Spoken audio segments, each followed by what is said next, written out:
समझ में नहीं आता कि हम क्या करें, कैसे चुकाए हम ये रुपये। पिताजी आप चिंता न करें, सब ठीक हाँ ठीक हो जाएगा। 50,000 रुपये तो सेठ के ही बाकी है, उसका सूद हर महीने 2,000 रुपये हमें देने होंगे। कहाँ से देंगे इतनी रकम, समझ में नहीं आता, मैं क्या करूं।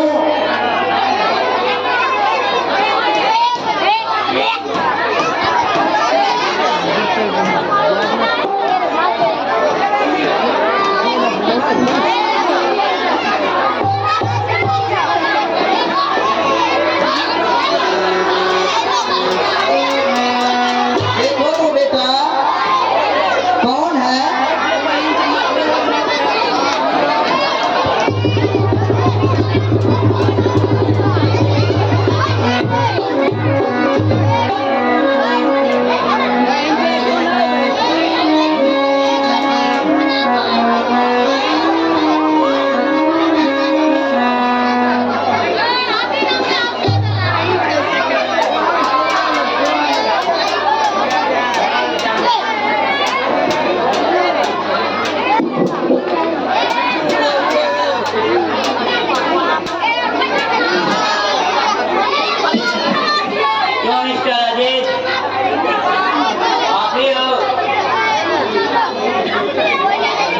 जी हाँ,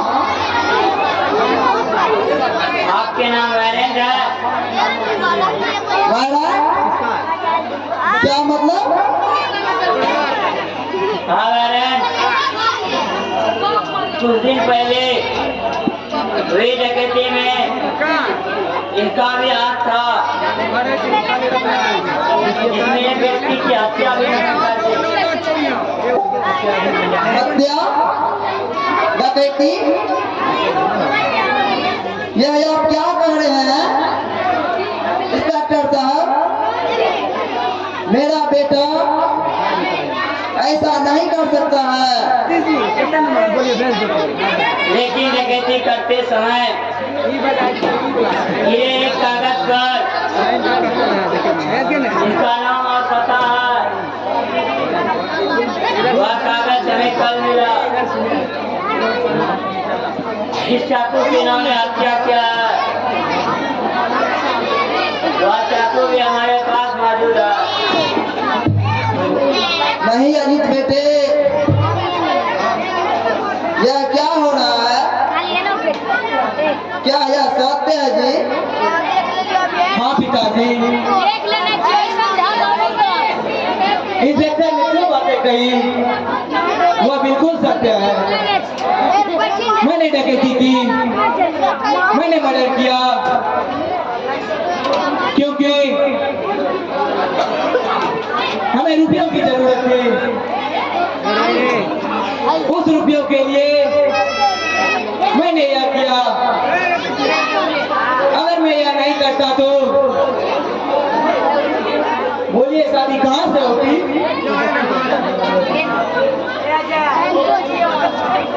और फिर यह ना होते तो कैसे होती मेरी शादी?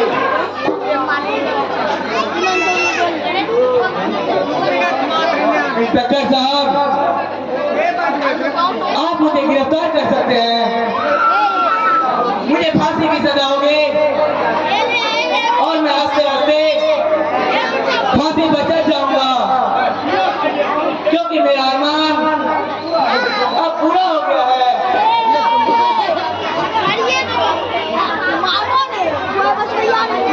गिरफ्तार कर लो इसे।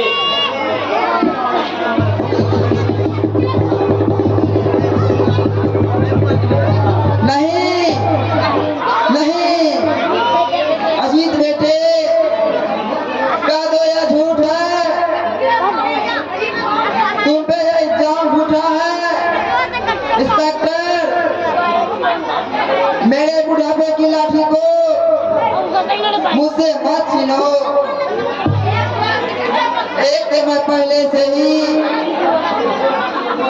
कर्ज के बोझ तले दबा हूँ। अगर मेरा बेटा भी मुझसे छीन गया तो मैं किसके सहारे जीऊंगा? मैं आपके पाँव पड़ता हूं डॉक्टर साहब।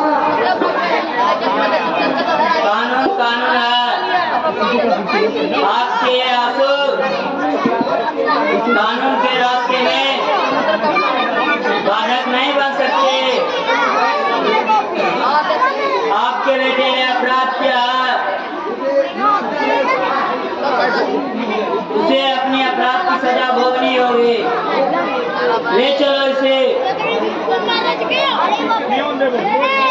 अजीत बेटे, अजीत बेटे,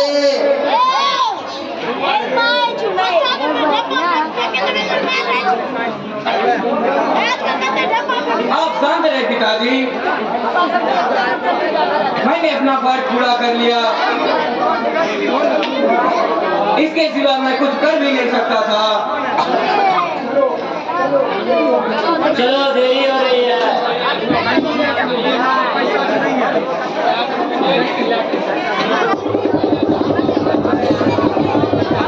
हे भगवान, तुम मुझे किस पाप की सजा दे रहा है? एक इस कर्ज ने मेरी कमर को तोड़ रख दिया।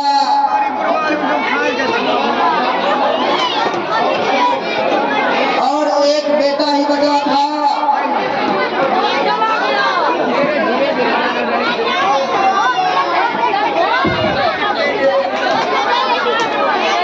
उससे भी मुझे दूर लेकर चले गए। एक बाप का एक ही अरमान होते हैं, फिर अपनी बेटी की शादी अच्छे घरानों में करे, पर एक अरमान टूट जाते हैं।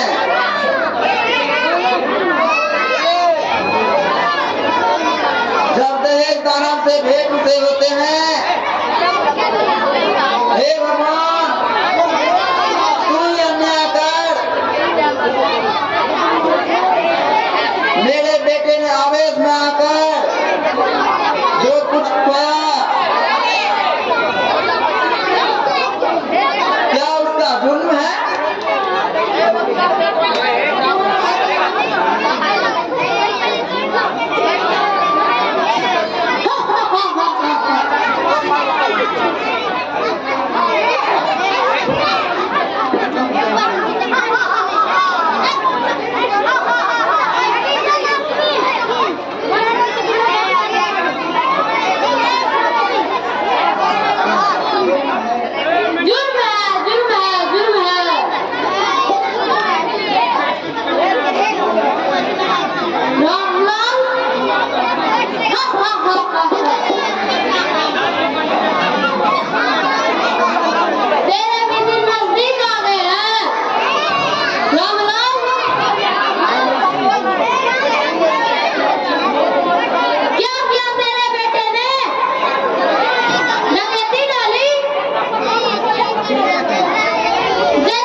भैया ने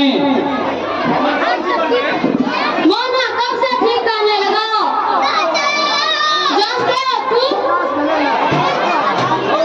जब से वो पागल हुआ, मैं पागल हूँ, मैं पागल हूँ, मैं पागल हूँ।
अरे सेठ कहिए कैसे आना हुआ? रामलाल, मैंने जो 50,000 रुपये दिए थे उसके 1 महीने हो गए और तुमने इस महीने का सूद भी नहीं दिया। सेठ जी कुछ दिन और रुक जाइए, आपको रुपये मिल जाएंगे।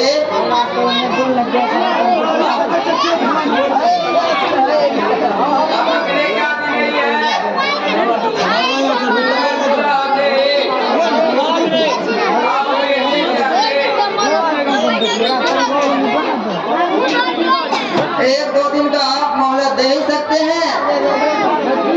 ठीक है, और तुम कहते हो तो एक दो दिन और जा जाते हैं।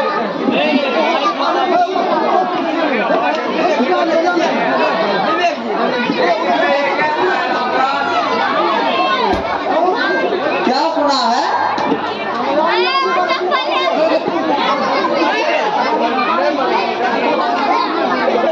सुना है तुम्हारा बेटा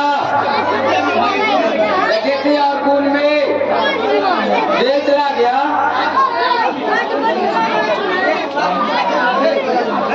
सब ऊपर वाले की मर्जी है सेठ जी। ऊपर वाले के तुमने भी खूब बातें कही रामलाल। प्रकृति के तुम्हारे बेटे ने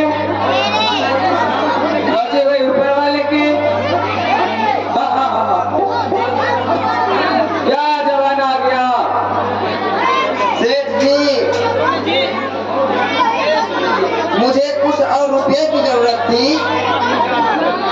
रुपये के? हाँ सेठ जी, शीला बेटी का पत्र आया था, उसमें लिखा है कि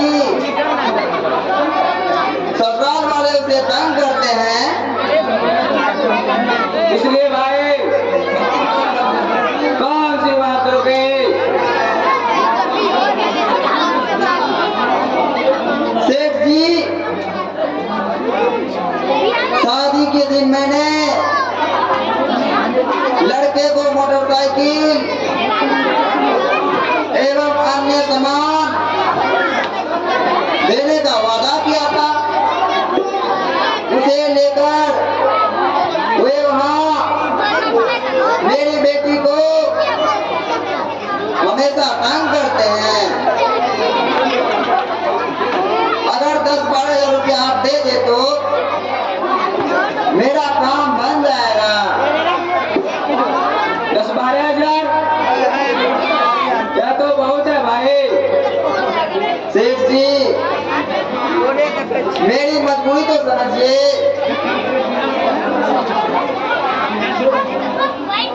मेरी मुझे लड़की की आंसू बर्दाश्त नहीं होती।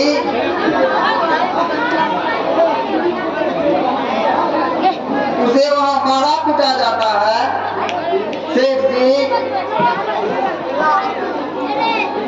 ठीक है, मैं तो दे दूंगा, लेकिन इस बार क्या गिरवी रखने का विचार है? पुराने जेवर हैं, उन्हीं की रख दूंगा गिरवी। जेवर जेवर की आप एक कीमत मैं आपको कर्ज के रूप में दूंगा। मंजूर है तो बोलिए, मैं जाऊंगा। मंजूर है सेठ जी। तो आज शाम को जेवर लेकर जाना।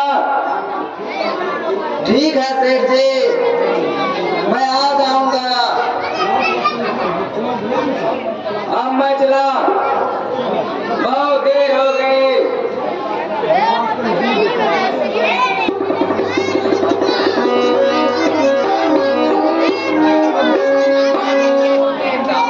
राम राम लाल जी।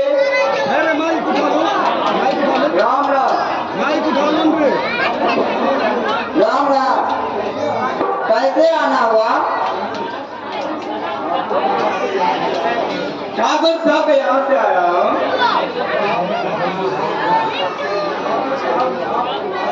ठाकुर साहब याद कर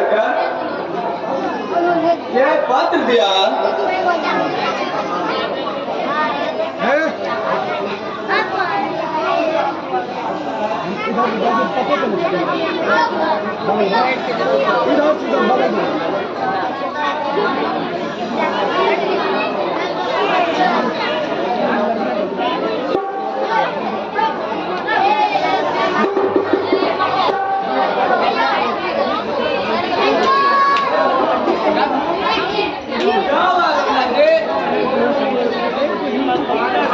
क्या कहा जी?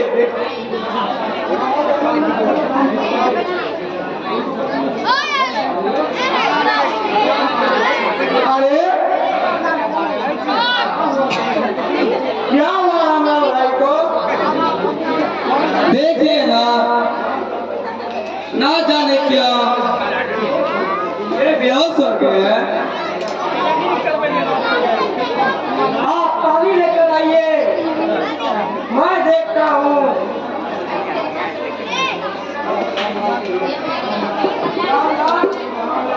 रामलाल, क्या हो गया रामलाल?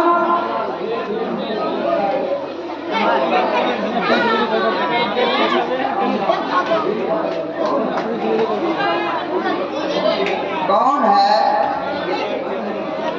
मैं हूँ भगत राम।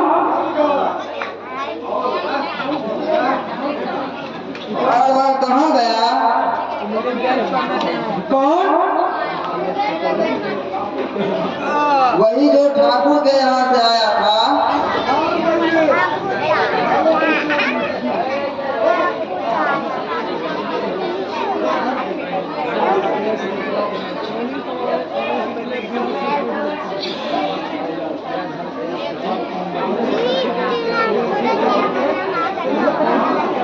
सुनो, तुम ठाकुर साहब को जा कह देना कि उनकी प्रत्येक इच्छा पूरी होगी।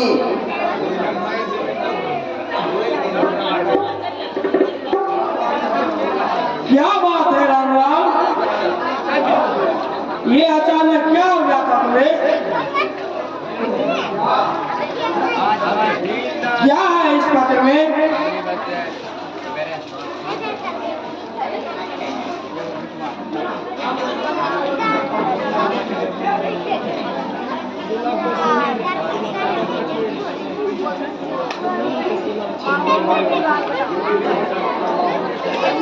मेरे मौत का प्रमाण पत्र है। यह पत्र भगत राम। क्या मतलब? भगत ठाकुर इस पत्र में लिखा है कि यदि मैंने निम्न समानों इतना तारीख तक नहीं पहुंचाया तो इसका बदला मेरी बेटी से लेगा।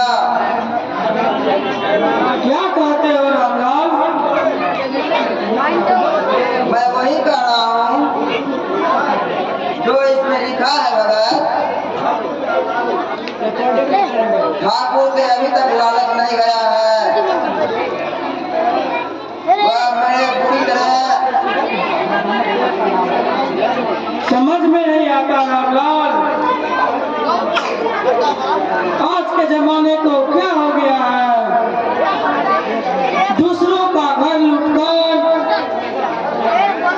सभी अपना घर भरना चाहते हैं। ना जाने कब धन की लालच का यह पर्दा समाज के ऊपर से हटेगा। मुझे तो डर लगता है। डर किस बात का? कहीं मेरी बेटी को कुछ हो ना जाए। हाँ रामलाल, शादी हो जाने के बाद की लड़की के माँ बाप को यही भय बार बार कटोसता रहता है कि कहीं मेरी बेटी को कुछ हो ना जाए। भगत,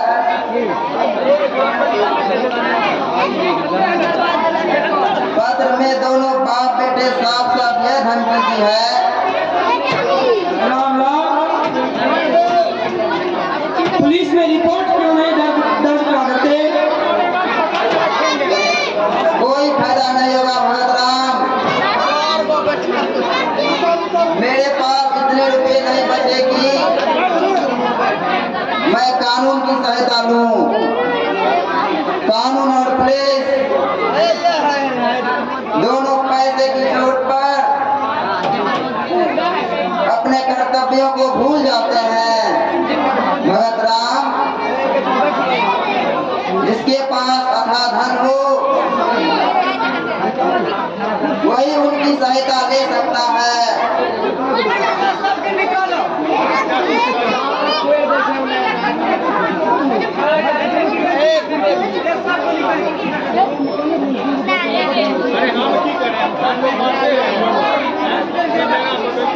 मेरे प्राण निकाल और गले में फिसल रहे हैं, इसके बिना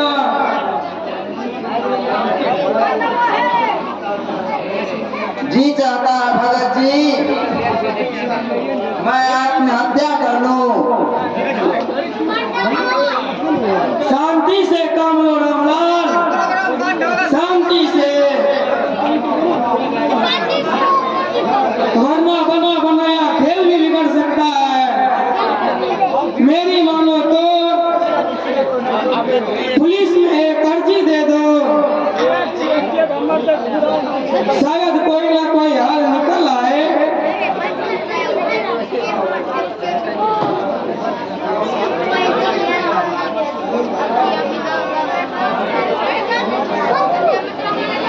नहीं भगत,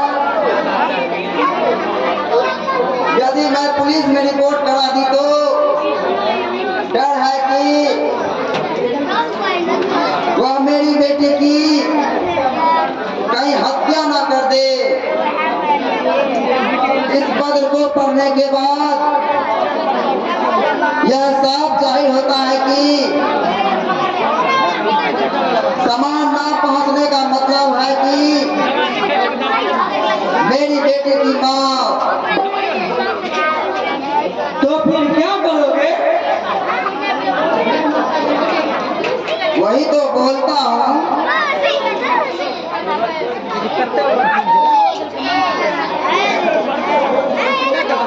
तुम सोचो प्यारे,